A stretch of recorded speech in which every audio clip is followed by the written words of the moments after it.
The Campo and Joe podcast is brought to you by Bold City Heating and Air. Fast and reliable AC service.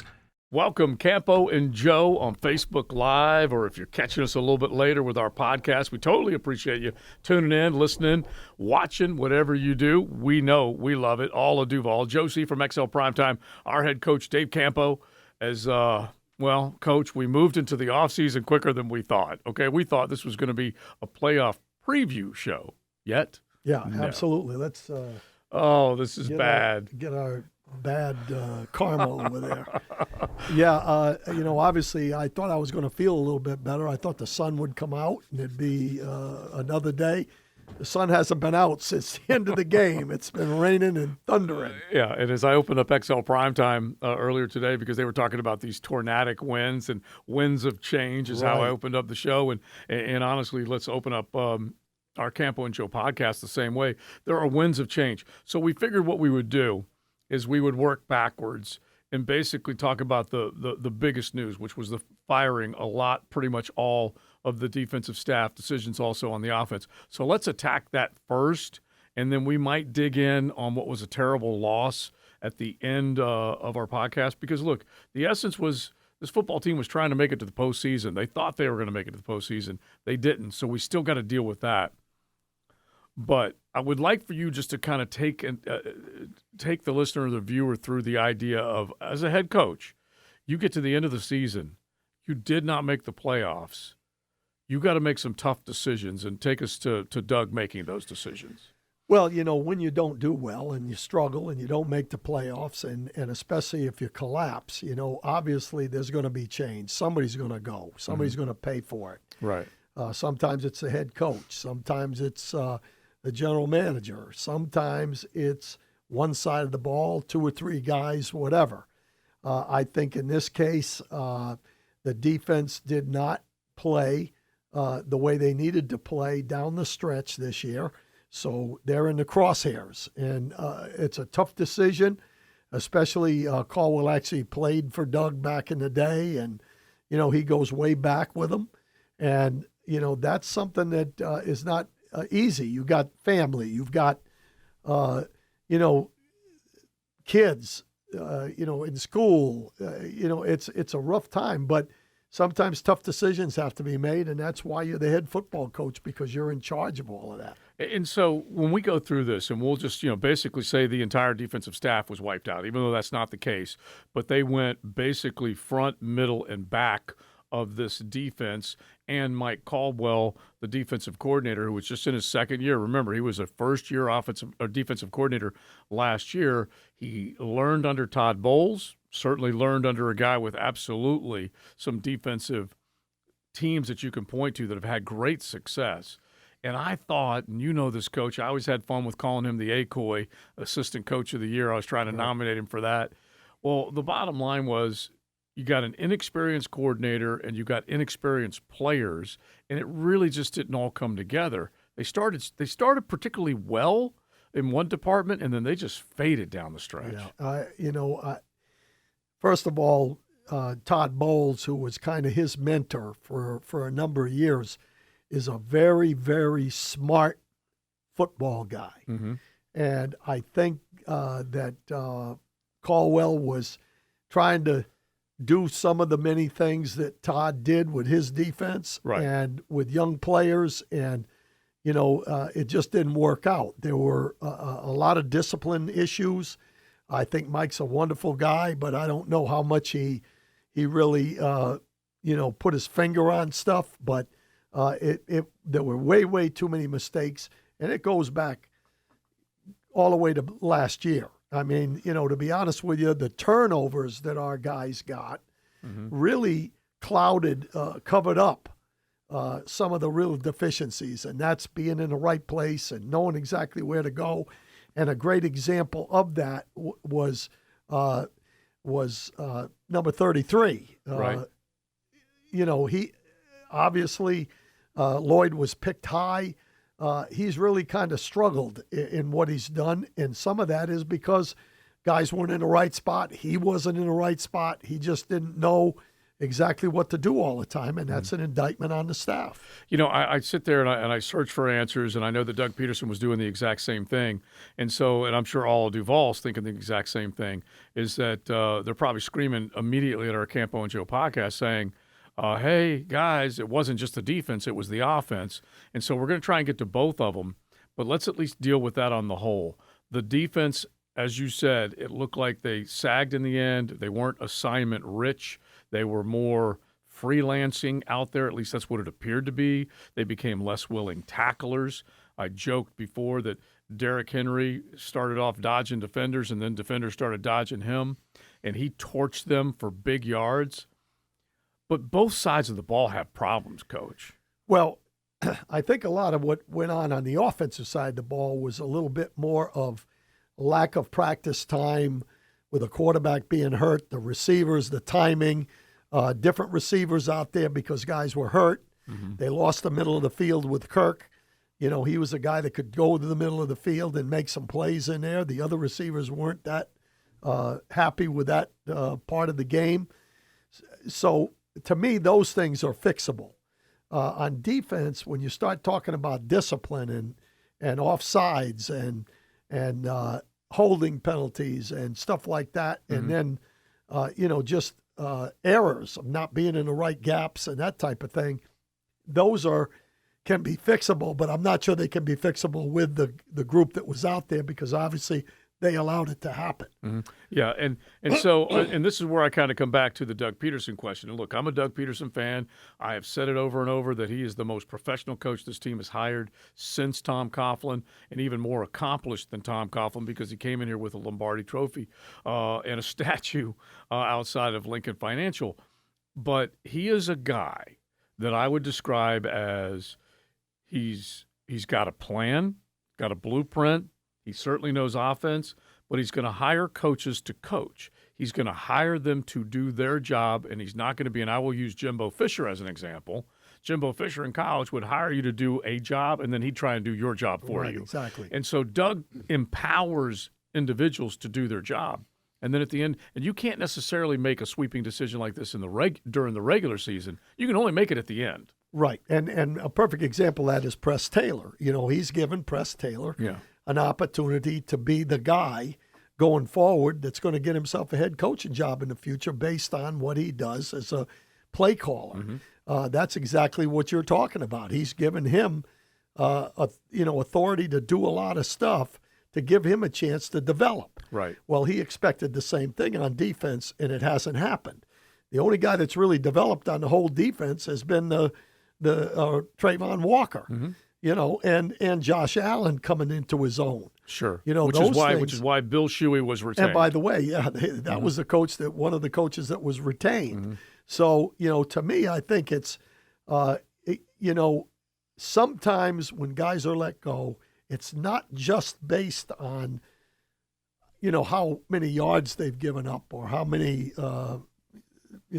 turnovers or whatever. Right. Some of it is based on, when you look at those guys, are they putting in the time? Do they have a good work ethic? Are they, are they contributing to the mistakes on the field based on the way they're presenting it or not presenting it? Mm-hmm. And, the only bad thing about it is, they had such a good run at the end of the year last year, but turnovers masked the issues.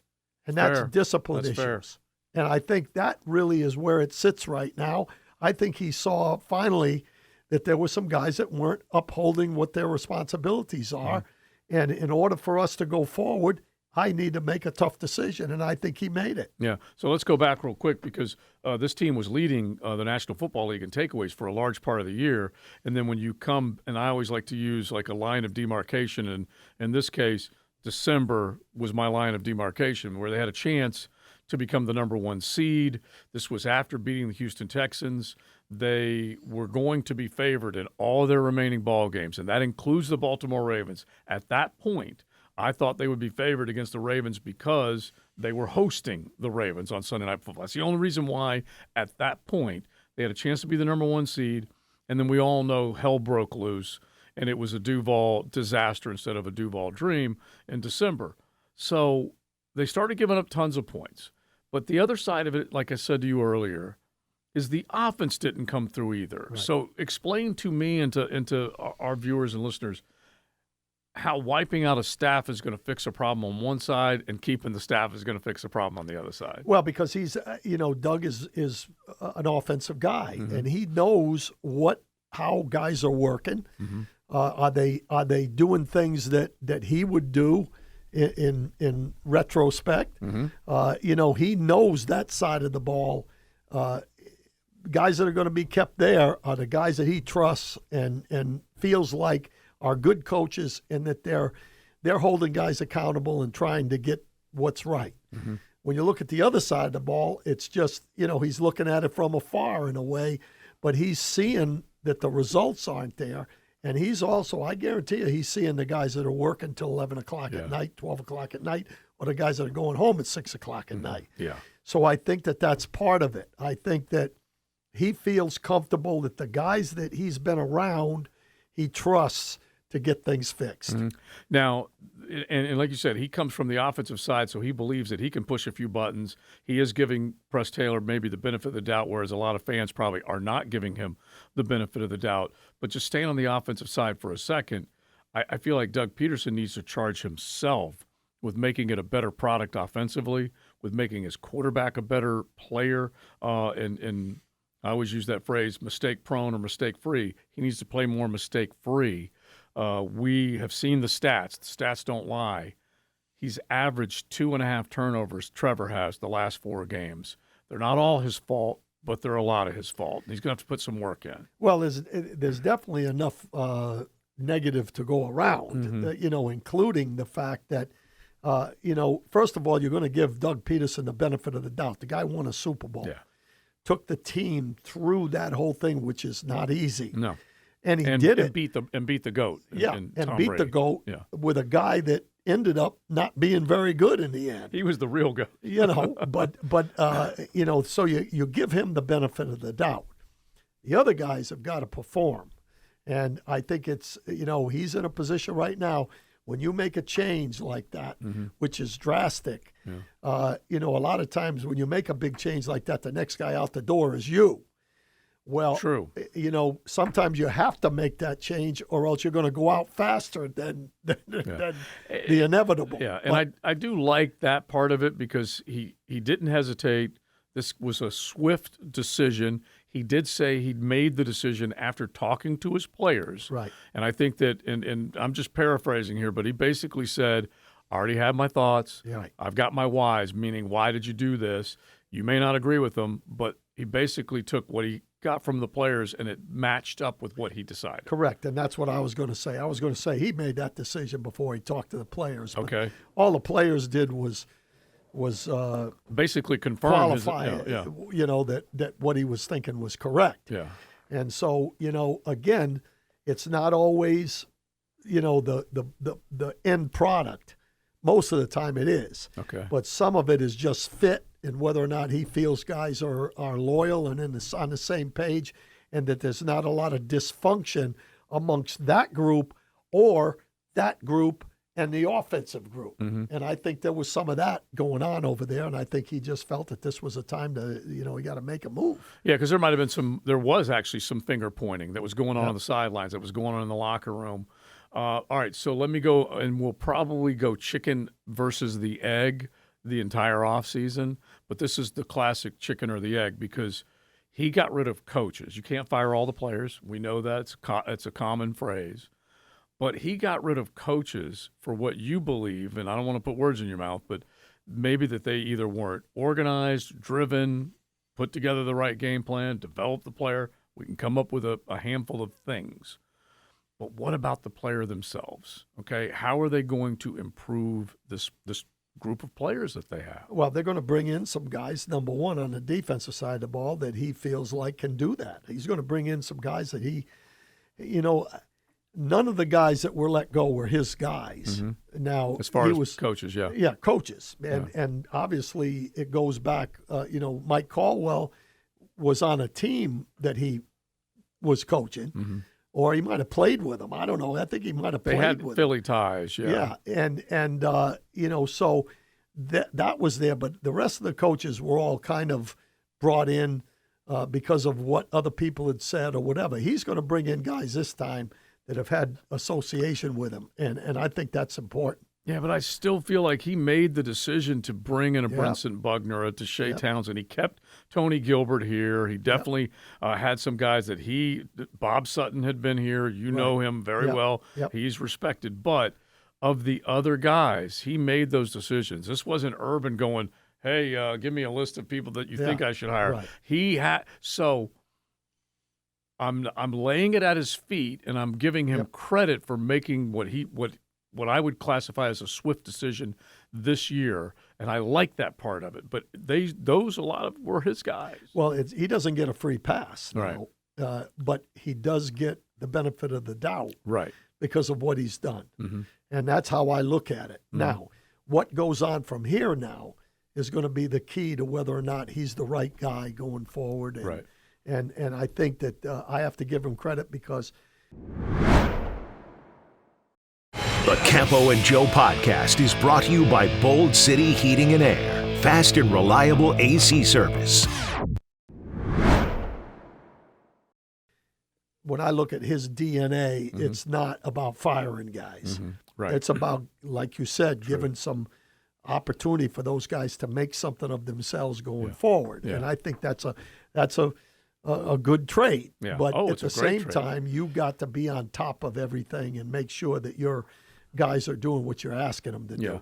And that's a little bit of the indictment. I mean, it took him a while to figure that out, if that's the case. Yeah, because I fight it all the time, and I think that they came through last year feeling the success, feeling the spoils of being that surprise team. Everyone started to pick them this year. MVP talk about Trevor, a team on the rise, all these things, trying to make it back to the playoffs for the first time in the 21st flipping century. They hadn't done this since the late 90s. Well, I thought that they had the people, and I still do, that they can beat anybody if they play, do the right thing. Yeah. At the same time, you've heard me say on the primetime show, and maybe on the podcast, they were 9-8 last year. That wasn't like this team. There's a little bit of indictment on what they did, who they brought in, and who they didn't bring in, along with this as well. So there's a lot of a learning experience this year that they're going to have to take into consideration going forward. It's quite incredible that they had the exact same record last year, but you don't have the exact same feeling. Yeah, it's at the end of the year. It's what have you done for me lately, and what you do in December is what makes or breaks it. Yeah, this is last year was a plate full of pie. This is a plate full of poop. Is what this exactly. was. And that really puts a different light on it. But in reality, all you can do now is rectify the situation, and he's got to do what he feels is the best way to rectify it, and he did it. It's so funny. You go back and you look at his NFC East resume, and a lot of it was around that 500 mark. He was able to piece things together. He has done great things with maybe less than a desirable roster. There's a lot of Kool-Aid that was drunk around here back in the beginning of this season. Yeah, and look, I was one of them. That's and I for thought sure. we were right. I was too. I think I thought all of us were right. Although I really felt from the beginning that they were a year ahead of where I would have thought they would have gone, 8 and 9 or whatever last year. Right. And this year go to the playoffs and win a game. But they did it the year before, and I don't think they really did anything to improve themselves from that point to this point. Well, it's going to get harder and harder when they make decisions on who they're signing long term, the money they're going to give Trevor, the money that they'll have to have for other players after they give the money to Trevor. So let's do this. This one part of this whole equation is that, once you get there and arrive, you got to figure out a way to stay there, and that is personnel. And I think both of us were critical. I know I was, because I'm gonna spend an offseason probably slamming Balky a little bit more, because it drives me crazy looking and seeing other rookies that stepped in and made plays at a lot of important positions for a lot of other teams. And this football team, when it was all said and done, they chose to keep the locker room intact as much as possible and develop players. Did they? No. Did they develop players? No. That's a problem. I think in reality, on offense, injuries and inconsistencies made a big difference. On the defense, I think that's why they're not here. I only saw one guy, Trayvon Walker, in my mind. I think Lloyd might have played a little bit better, but it wasn't a tremendous amount better. But I think Walker is going to be an outstanding player, and I think we felt that way. At least I did. There were some naysayers out there, but I felt that he was going to make a jump this year, and he did. And even in the last ball game, he did a good job rushing the passer, and they didn't run at him at all. They ran it the other way, away from him. Well, you and I, at the very least, we get our T-shirt bet against Matt Hayes. Correct. Because you and I predicted 9 or more for Trayvon Walker. Thank God we got there. It took a while, but they did finally ultimately get it. 17 sacks for Josh Allen, 10 sacks for Trayvon Walker. Are you ready for this? So that's 27 total sacks, okay? You have Roy Robertson-Harris with 3, Foye with 8, so now we're to 11. Calevon with 4, that's 15. Gostis with 3, we're at 18. That's it. Yeah. The rest of the team did not match those two. Right. Total. Yep. And so that needs to change. DeJuan Smoot, it was a great story. He came back from an Achilles injury. I love the guy and his work ethic. He unfortunately didn't do anything. Yeah, and routinely he was going to get to the quarterback 4 to 6 times a year. He was not able to do that, and we all know that. Other guys, Rayshawn and those guys coming out of the back or coming out of the secondary, they were able to have a little bit of success. But you get my point. Yes. Those at the top. All right, so going forward, well, actually, let's finish up with the Titans loss. The Tennessee Titans, 2 days after they knocked Duval out of the postseason, they fire Mike Vrabel. They let him go. And I'm sure there were philosophical differences that had something to do with that. But the bottom line was they were an underperforming football team. They want to turn it over.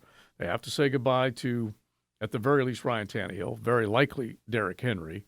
And they said goodbye to Mike Vrabel today. That was the team that beat you. So at the very least, that's embarrassing. Yeah. So let's hit the game a little bit from Sunday. Well, first of all, I think they came out with a lot more energy for whatever reason. I mean, they started right from the beginning. They said, we're going to attack you. We're going to run a couple trick plays. I don't think we came out. That first screen that they ran, there was some loafing going on. And, we missed 2 tackles. And then Spears ran by 3 guys, that should have had a chance to make the tackle, but he ran by them. Oh, so by the way, they weren't getting there. Yeah, is he a rookie? Yeah. Go ahead. And so, that situation obviously showed from the beginning that it was going to be a tough ball game for me, right from the beginning. That's what I saw. This is not going to go easy. And from there, I think it was just a case of they outperformed us. They outplayed us. We made too many mistakes. Defensively, we're out of gaps. Listen, you can be the worst personnel defense in the National Football League, and you don't give up 8 yards a carry. I don't care who the back is. You can put Barry Sanders out there, Emmitt Smith. You're not going to get 8 yards a carry if you're at least doing what you're supposed to do. So I would indict the player and the coaches. In other words, there's no way I would let the players off the hook with this. No, heck no. I mean, when you take on a block, you're responsible for that gap, and the back is coming right at you, and you decide you're going to go underneath and try to make a play, and then now the linebacker's screwed up, and here he goes out into that gap you were supposed to be in and runs for 69 yards. That's just poor play. Like I go back to a Monday Night Football game, 2/3 of the year is gone, whenever the Chargers fired Brandon Staley. Right. I think the players said, you know what? We want this guy canned, and they basically gave up. I'm not going that far. Okay, I know but I'm saying we want this guy canned. They basically gave up. They let 63 points go on the board. I mean, it was 42-0. So I'm not saying these guys were trying to get their coaches fired. Right. But what I'm trying to say is that's how bad this is when they're not doing their job. Absolutely. That's why Dewey, when he got into the press conference, said there's not a lot of assignment football going around here down the stretch. And he wasn't talking about the offense. He was talking about his unit.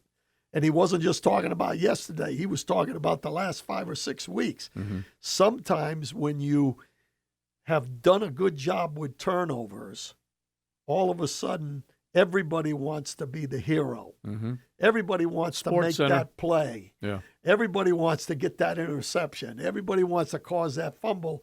And instead of just playing within themselves and playing the responsibility, they decide they're going to play their own way of playing football. Yeah. Yeah. And that's what happened. That's how 8 yards a carry happens, in my opinion.